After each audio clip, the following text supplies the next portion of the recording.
Hey gang, welcome to another edition of Doc's Dumpster, where it's a review of the movie Pound Puppies and the Legend of Big Paw.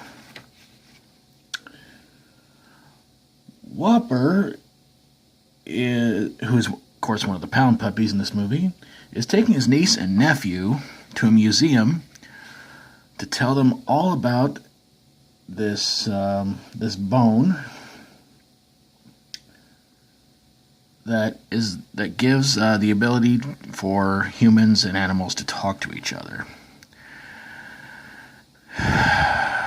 Yeah. And they get there, and he explains how the whole thing begins. Apparently, it all started with a young boy named Arthur who discovers the Sword of Excalibur, and Arthur's dog Dig-a-Lot finds this magical bone, and once Dig-a-Lot gets the bone from the stone, they're able to talk to each other. And there is a knight named McNasty who wants the bone to take over the world, of course. He's a villain, what do you expect?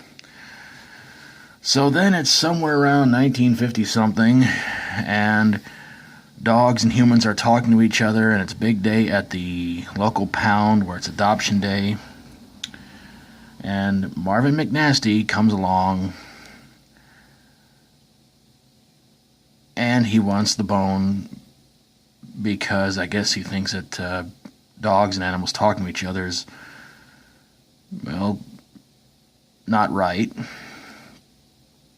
And and he also wants to lure all the dogs into a machine to turn them mean.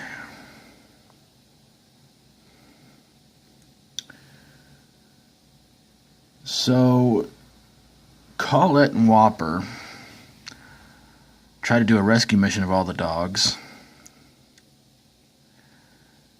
And there's also some cats involved too. And in this universe, dogs and cats get along, and they're friends, well, and they talk to each other, and they talk to the humans. Oh yeah, Big Paw, yeah, he's in this movie too. He's in here about, well over halfway into the freaking movie. So Big Paw comes along, helps him out, and through the power of love, all the dogs who were turned evil turn back into good. And then it's back to around the time this movie was made. And Whopper's niece and nephew don't believe any of the story until he shows them the bone. And Big Paw, who's working at the museum as a security guard, walks up to him and introduces himself. And the whole 9 yards. And the movie pretty much ends. And oh yeah, McNasty turns good because he was put into his machine to turn good. This movie features the voices of Ruth Buzzy, Nancy Cartwright, and Frank Welker. But the big question is, does Pound Puppies and the Legend of Big Paw really deserve to be put into a dumpster?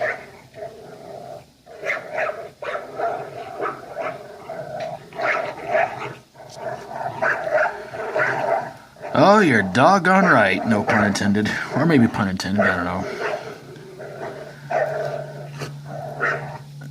I remember years ago when my brother actually rented this from a library on VHS, and it didn't take long for me to hate this movie. And I recently found out not the budget, but how much this movie made at the box office, and it made just under $600,000. This movie was a huge disappointment, and there's a lot of reasons why. The animation is off by a few scenes. The whole movie in itself is just kind of really bad, and the power of love thing that just kind of made me go, okay, so if some vicious dog is coming up to you, possibly has rabies, just go up to the dog and say you love it, and that'll take care of it. But no. This movie is pretty annoying, and the 80s had a lot of cartoon movies put out there due to toy lines, and I remember when the Pound Puppies came out, And, you know, I fell for the marketing. I told my parents, like, I want one so bad, and I never owned one. I guess they thought, I was like, let's let him own a real dog. But yeah, I like the TV show, although it was kind of short-lived. But the movie itself was really god-awful. And really, I mean, calling this The Legend of Big Paw, and you don't even see him till well over halfway into the movie, and it's basically all about the dogs and McNasty and all this other stuff. So it's bad. It's really, really bad. And if you've seen it, love to hear from you guys in the comments below, whether you agree or disagree. But there you guys have it, a review of Pound Puppies and The Legend of Big Paw. If you like my videos, always feel free to subscribe. And if you got a movie that you think belongs in the doghouse, I mean in a dumpster, send it my way and I will get on it ASAP. Thank you guys so very, very much for watching. And until next time, as always, stay strong and rock on.